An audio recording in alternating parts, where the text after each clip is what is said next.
Hello YouTube family, नमस्ते, प्रणाम। मैं कामनी शुक्ला स्वागत करती हूँ आप सभी का अपने यूट्यूब चैनल पर।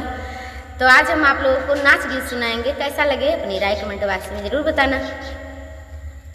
हो राजा पाउज बवा मन गजड़वाईदा, राजा पाउज बवा मन गजड़वाईदा, बागा लगाईदा बगीचा लगाईदा, बागा लगाईदा बगीचा लगाईदा, राजा चाखन कोने बुलवा लगाईदा, राजा चाखन काने बुलवा लगाईदा, राजा पाउज बवा मन गजड़वाईदा,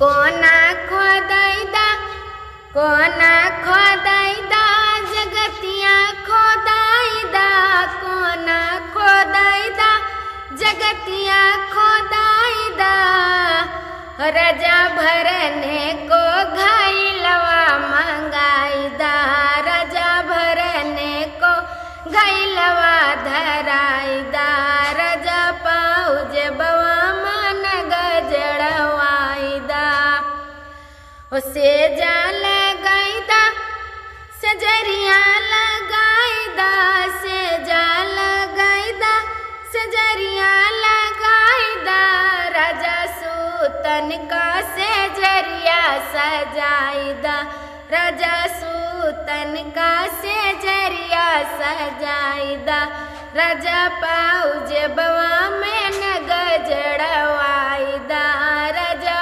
पाउज बवा मन गजड़वाईदा। कैसा लगे अपने राय कमेंट बॉक्स में जरूर बताना। मिलते हैं अगले गाने के साथ, तब तक के लिए धन्यवाद।